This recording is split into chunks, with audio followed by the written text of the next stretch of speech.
Enjoying a little rain-free weather for the moment. Taking a look at my fruits. So here's my prog. It's set about 6 fruit. I've bagged them just to keep them safe from insects and birds. All of these are putting size on. I don't think they're going to drop. We're way past the June drop stage, as they call it. This one here is probably the biggest one so far. So it's the end of the July. I plan to pick these mid-November before hard freezing, which is about 3.5 months, give or take. So hopefully it's enough time. This bishop graft decided to flower again, but I don't think there's enough time for that one to develop. There is a prog shoot coming right out of here.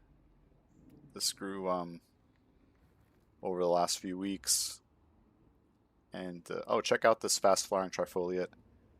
It's got maybe like 4 or 5 fruit on it. What I'm interested in seeing is if this Thai-Tri rootstock has any effect on the fruit getting bigger and the flavor. And I do have fruit on my own root, FFT, on the other side of the yard. So nothing else to report on here. Check out these pomegranate shrubs. Somebody had asked for an update. So the shrubs are holding fruit.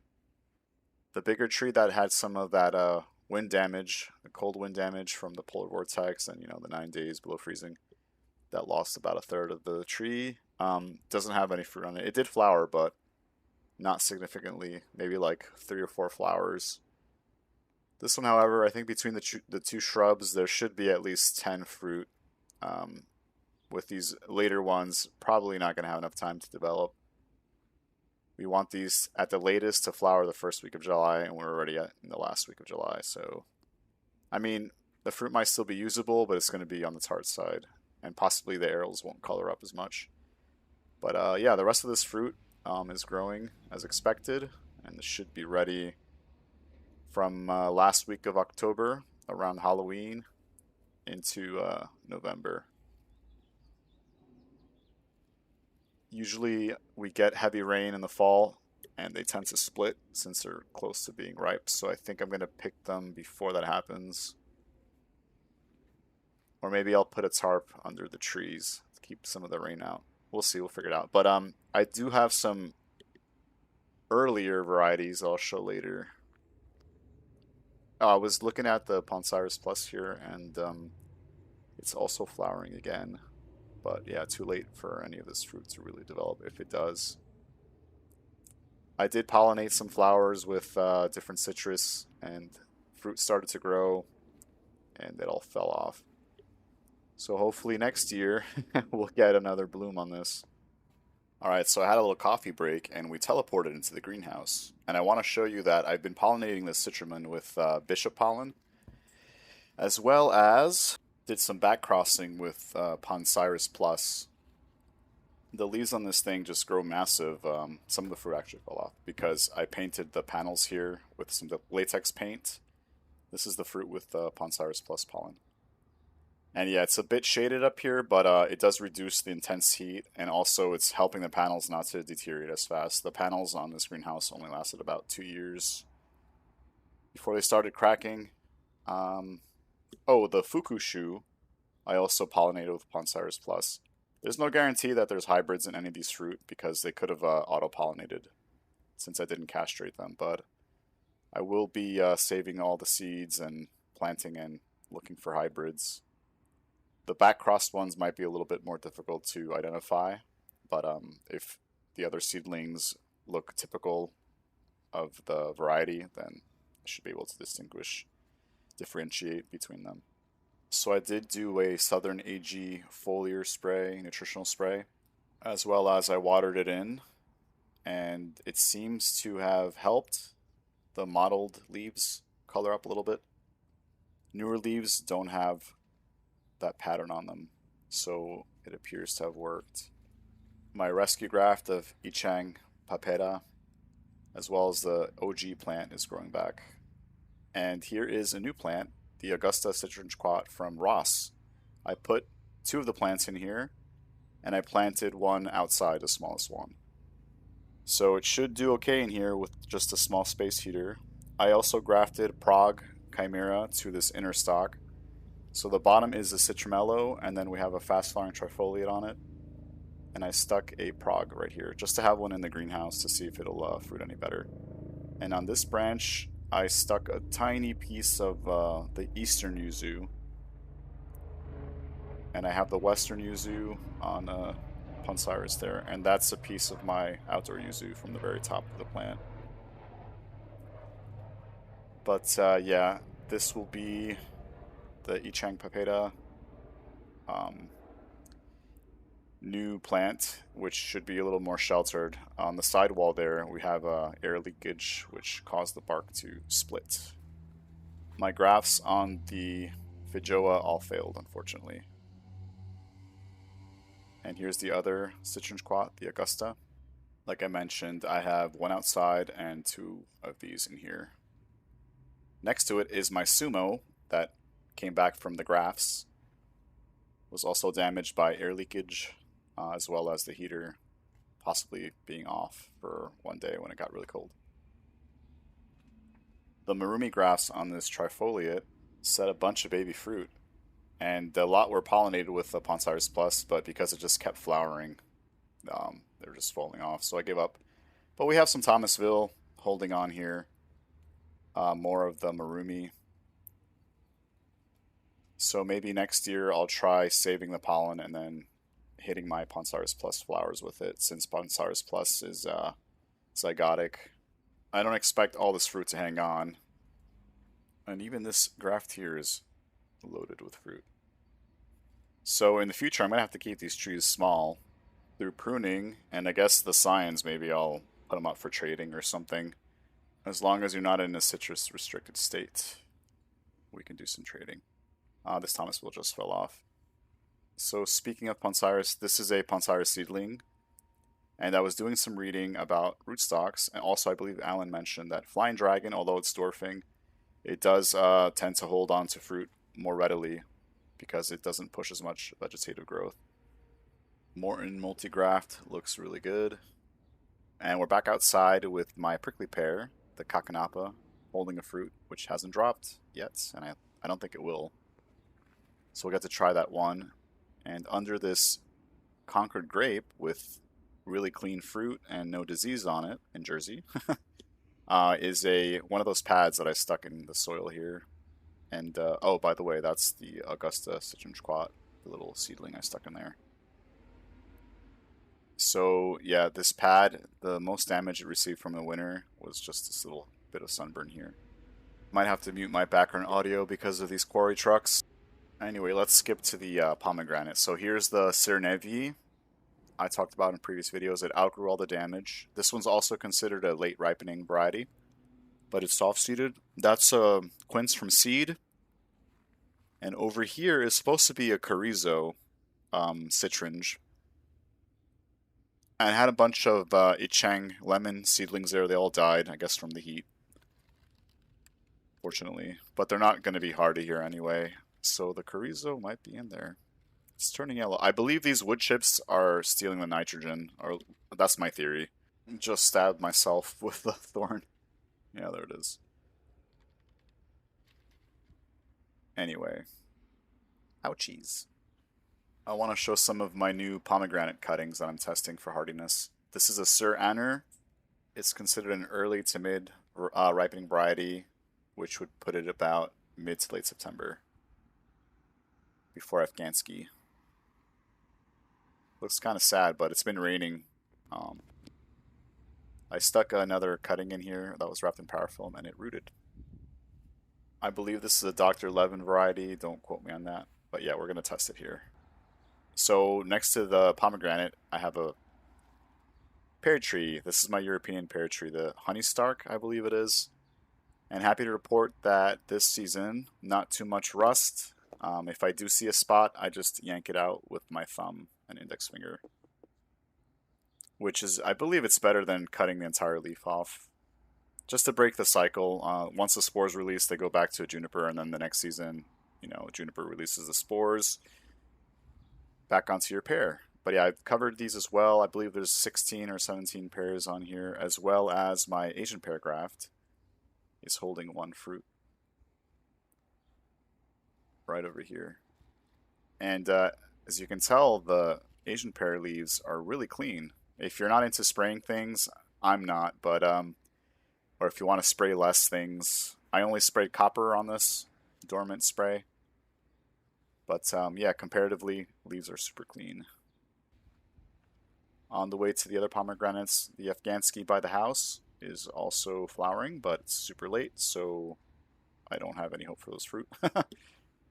But next to the Afghansky here, I'm doing a little row, privacy row of pomegranates. These are 3 sweetheart seedlings from that fruit I got at the grocery store. So I planted the seeds in 2025 and it survived the winter. That's a soft seed variety, by the way. This is a favorite. So a groundhog chewed it up, but thankfully it was able to resprout. Hopefully get some size on it before the winter. And last but not least, I rooted a Salavosky here next to the Afghansky tree. So this one is not reliably hardy in Zone 7 from what I've been reading. It does take damage in some winters, but I do have it in a somewhat sheltered area. Here's the big Afghansky tree. It outgrew all of the damage as well as the prune job I did, taking the top third off of the desiccated branches. And it did put out a few blooms, but yeah, no fruit this season, unfortunately. But if the Salavosky over there on the right takes as much damage as this Afghansky, then I'll consider it a win for Zone 7A. Because this really wasn't damaged that badly, but it didn't fruit, unfortunately. Next to this Afghansky is a new plant. Thank you, Peter. This is fuzzy, one of those hardy fuzzy kiwis. I think it's called Jenny or something like that. But it's right next to my Isai hardy kiwi, which I hate. It's it's sharing the trellis here. So if I don't get rid of this Isai, I'll just prune it out, give a little room, more room for that fuzzy kiwi to grow. It's put out some fruit this season, and they appear to be bigger than last season, so maybe it heard me talking poorly about it. But yeah, really do your research on the hardy kiwi varieties, and if all else fails, get a male pollinator, because if your fruit has seeds in it, it's going to be bigger and it's going to hold more fruit on the vine. I'm not into the whole seedless fruit craze. This apple here, which I planted it in this spot here, but I regret it. I did have a bunch of apples here, but a deer got into the property and ate about 20 something fruits, so I only have about 6 or 7 left. I'm not exactly sure what kind of apple this is, but it's pretty much disease resistant here in Jersey, and it came from an orchard. There was a little stem on the fruit, and then I grafted it on this seedling apple.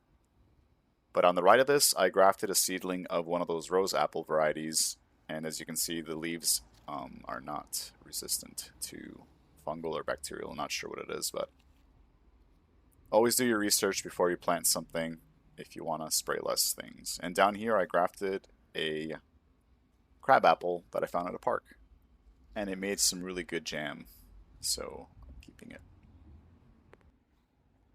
My Hachiya persimmon, which is grafted on Giro and then grafted on American persimmon. Some groundhog decided to sharpen its teeth on the trunk there. It dropped the only Hachiya fruit that I had, unfortunately. Back here is another Afghansky with a big bunch of blackberries, which taste like vinegar. So I think I'm going to get rid of that whole plant and all the canes. I can't even get back here to clean up the mess, but we have issue with insects and birds ruining the fruit. I've netted the canes as well as used bags, and they ferment, or earwigs will get in there, all sorts of bugs. So not worth it. Maybe I'll replace it with a raspberry. I think raspberries taste better. Yeah, this is the back of the shed. I used to have pawpaws back here, but the blackberry canes shaded out so much that they died. I wanted to show my this is my other quince from seed, and just how clean the leaves are. When I planted the quince seeds, I only kept the plants that didn't have spots in the leaves. So hopefully these will be relatively disease resistant. Feijoa bushes are all leafed out. This is that other quince I showed earlier. But yeah, this one is it's in that bad soil, so it doesn't grow as well as the one by the shed, but the leaves are also clean. And moving along, this is my nectarine. They're still rock hard, so maybe, well, not maybe, they're definitely a later variety. Thinking August, and it'll be the first time I get to try the fruit. Barring any deer or animals climbing the tree and stealing them. But yeah, still pretty hard. But this one appears to have grown from the last video I did. So at least it's going in a positive direction. My big persimmon tree is all leafed out, survived the winter, and has blessed me with a single fruit. I might have to tie some balloons to it and float off and land on the Empire State Building. If you get the reference, leave it in the comments. I randomly threw a seed here. This is a South American squash. I believe it's called an avocado squash in English. And it's flowering now, so we might get some squash. Next to the persimmon tree is my seed-grown plum, which are not ripe yet, and I've got to figure out when to pick these. I picked them last season, and they were yellow inside and on the tart side, so I'm pretty sure they turned red. At least I remember one of them was red inside and super juicy, so these might also be August ripening. As I grew these from seed, I don't know the exact variety. However, some sad news to report. The plum tree caught black knots, which in this climate is pretty common. There's ornamental plums in town, which are covered in it. So it took about 6 years for this to happen. So I feel like these trees are just ticking time bombs. There are resistant varieties, so please look into that if you want to plant some plum trees in your yard. But even those can catch it. It really depends on the disease pressure as well as how wet the springs are. But I've been reading that people torch the knots off. I cut them off there and I put copper on them, so hopefully it'll at least keep it at bay for now. My hybrid corner here, hybrid number 3, is blooming for the first time. And my maypop across the yard there is also blooming, so I'm going to come back with pollen and to hit the stigmas here. So all these hybrid flowers seem to have this similar color and with the frilly flowers like the Edelus. And I did notice that the vines in my aeroponic garden, once I put them outside, the flowers develop differently. So either something nutrient-wise or just the fact that it's under natural lighting caused the flowers to develop differently, especially on Edelus number 2, which looked like a Edelus flower but with incarnata coloring. Outdoors it just looks like the other flowers. But yeah, here's that number 1 fruit. It's pretty heavy now, so I'm confident there's fruit seeds inside. Can't wait to try it. And then I'll be planting out the seeds in hopes of 75% backcross being hardy here in Zone 7A. My fig that grew back from the trunk, as well as a cutting I stuck in here, decided to make fruit. I think it's pretty late for fig fruits. They say after July 4th is pretty much too late in this climate, but I tried pinching the top to see if it'll help the fruit develop faster. So I'll report on this in the fall. As long as we get the fruit before hard frost in November, should be okay. Maybe we'll make jam with them if they're not sweet. I generally don't plant vegetables because we always have issues here. This is a zucchini, which is covered in spider mites. I've tried insecticidal soap as well as blasting them off, but they keep coming back. Thankfully, they're not on my tomatoes. I grew these tomatoes from seed. This one is a French variety, Marmande, and I think next to it is Aroma. And I have an Ace one as well. They're all from seed. Even though I started them late, they're all fruiting. And here is that maypop that I'm going to borrow the pollen from to pollinate my hybrid number 3. Some sad-looking Korean peppers. Like I said, I think the wood chips are stealing the nitrogen. Well, at least I have one. Maybe I'll save the seeds for next year.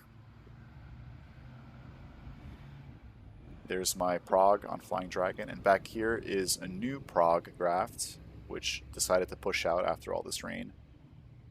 It's grafted to Citramello Dingle, which is was named by the mulberries.